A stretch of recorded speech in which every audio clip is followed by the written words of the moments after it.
दरवाजा खुल गया है।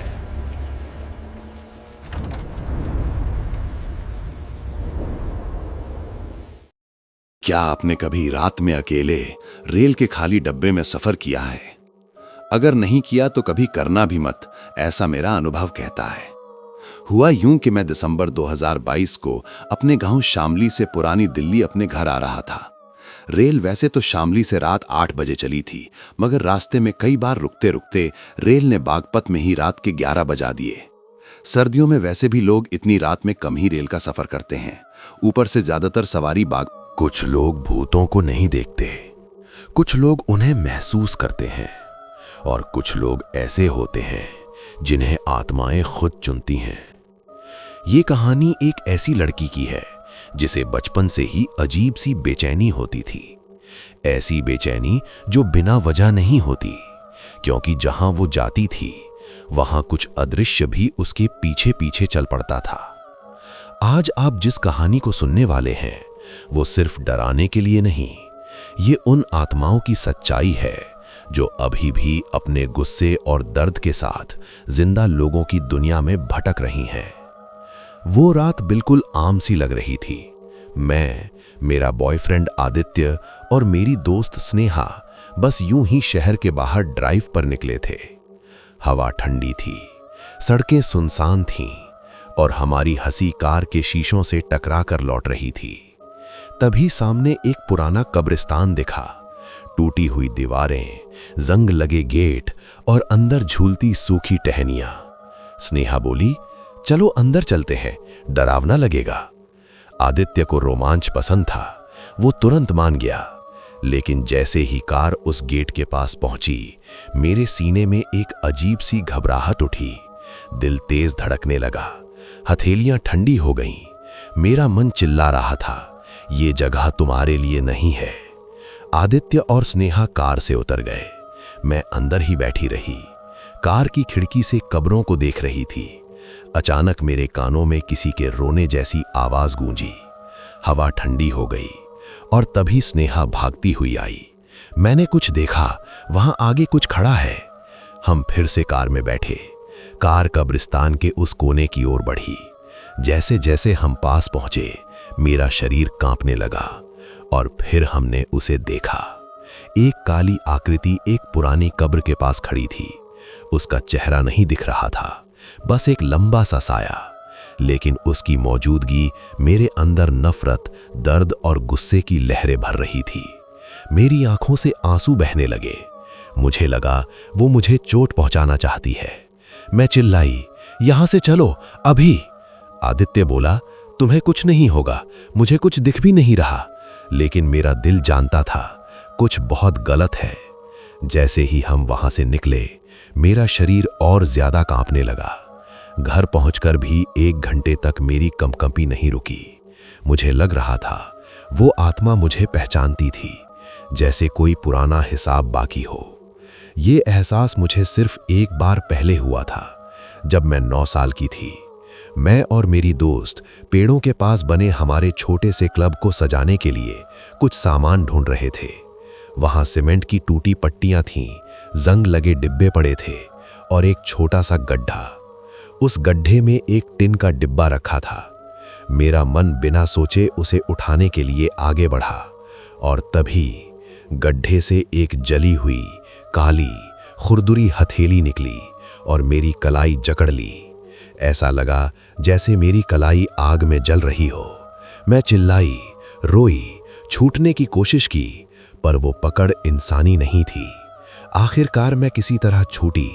मेरी कलाई पर एक काले हाथ की छाप चमक रही थी। मैं डर के मारे पीछे मुड़ी और दोस्त को पुकारा। जब वो आई, वो निशान गायब हो चुका था, लेकिन दर्द आज भी मेरी हड्डियों में है। और उसी रात से कुछ आत्माएं मुझे पहचानने लगीं। कब्रिस्तान वाली रात के 3 दिन बाद मैं बाथरूम में हाथ धो रही थी।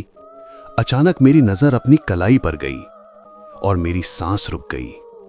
वहां वही काले हाथ की छाप धीरे धीरे उभर रही थी, जैसे कोई अदृश्य उंगलियां मेरी त्वचा के अंदर से उसे खींच रही हों। वो निशान जल रहा था। मेरी आंखों में पानी भर आया। मुझे समझ आ गया था, वो आत्मा वापस आ चुकी है।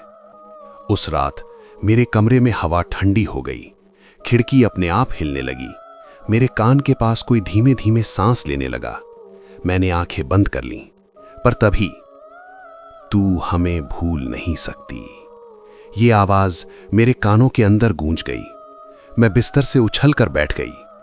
कमरे के कोने में एक काली परछाई खड़ी थी, उसके पैरों के नीचे फर्श गीला हो रहा था। मैं चिल्लाई, माँ पापा दौड़कर आए, लेकिन उन्हें कुछ नहीं दिखा, पर मेरी कलाई पर वो निशान साफ था। डॉक्टरों ने कहा एलर्जी होगी, पर मुझे पता था ये एलर्जी नहीं थी। मेरी दोस्त स्नेहा ने मुझसे एक राज बताया। उसने कहा, तुम्हें पता है उस कब्रिस्तान के पीछे क्या है?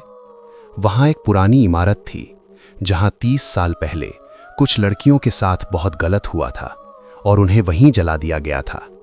उनकी आत्माएं आज भी गुस्से में भटकती हैं और उन्हें ऐसे लोग दिखते हैं जो आत्माओं को महसूस कर सकते हैं। मुझे अब समझ आ रहा था, बचपन में जो हाथ मेरी कलाई पकड़कर खींच रहा था और कब्रिस्तान की वो परछाई, दोनों एक ही आत्मा की थीं। वो मुझे बचपन से पहचानती थीं और अब वो मुझे अपने साथ ले जाना चाहती थी। उस रात मेरे कान में फिर वही फुसफुसाहट आई, अगली बार हम तुझे अकेला नहीं छोड़ेंगे। मेरी कलाई फिर जलने लगी और आईने में मेरे पीछे एक जली हुई लड़की खड़ी थी। उस रात आईने में जो मैंने देखा वो सिर्फ परछाई नहीं थी, वो एक जली हुई लड़की थी।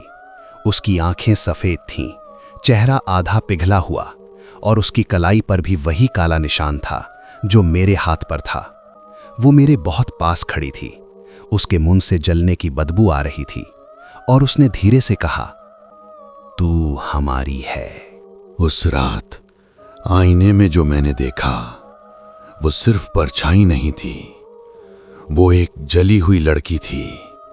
उसकी आंखें सफेद थीं, चेहरा आधा पिघला हुआ और उसकी कलाई पर भी वही काला निशान था जो मेरे हाथ पर था।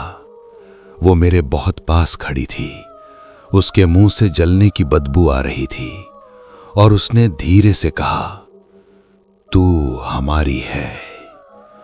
अगले दिन मैं स्नेहा के साथ कब्रिस्तान के पीछे वाली उस पुरानी इमारत में गई।